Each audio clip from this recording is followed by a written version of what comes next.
Bu mövsüm UEFA Çempionlar Liqasında adından söz etdirən Qarabağın 16 yaşadək futbolçulardan ibarət komandası Avropa arenasında qüvvəsini sınayacaq. Ağdamlılar gələn həftə Niderlandda keçiriləcək və 12 komandanın iştirak edəcəyi turnirə olduqca ciddi hazırlaşır. Rauf Əliyevin yetirmələri burada azı 3 oyunda meydana çıxacaq. Qarabağın 16 yaşadək futbolçulardan ibarət kollektivi Niderlandın Deurne şəhərində baş tutacaq Charity Cup turnirində iştirak edəcək.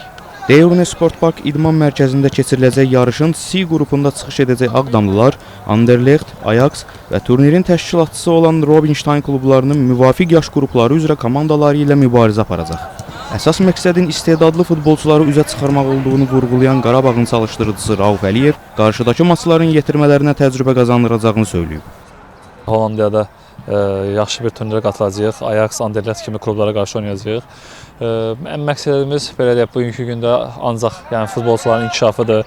Qarabağ Akademiyası olaraq istəyirik ki, yaxşı futbolçuları üzə çıxardaq, əsas komandaya cəlb eləyək. Heç bir nəticə bizim üçün önəmli deyil. Çünki uşaq futboluna danışırıqsa, bizim üçün əsas bunların futbolu daha da yaxşı öyrənməyi, yaxşı futbol tərəfindən biliklərin artmasıdır.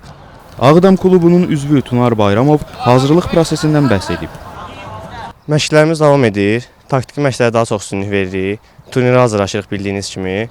Rəqiblərimiz çətindir, amma biz oraya inkişaf məqsədindən gedirik. Bu turnir bizə böyük inkişaf qazandıra bilər. Məqsədimiz odur ki, orada qrupdan çıxa bilək və inkişaf eləyək. Qeyd edək ki, qruplarda ilk 2 pillənin sahibi və ən yaxşı nəticə göstərən 3-cü komanda 4-də 1 final mərhələsinə vəsiqə qazanacaq.